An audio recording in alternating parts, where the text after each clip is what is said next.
hierop? Ja. En dan? Kijk maar, kun je dat vertellen? Oké.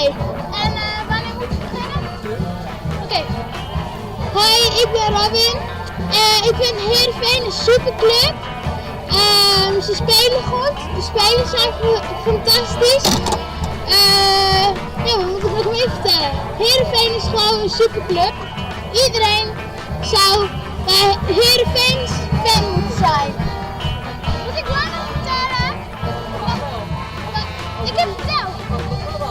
Nog wat? Kijk, als die helemaal zo rood is, dan is het klaar. Oké. Franje vindt mijn zus helemaal geweldig. Franje vindt Iepen helemaal geweldig. En wat moet ik verder vertellen? Hearrenfean is gewoon super.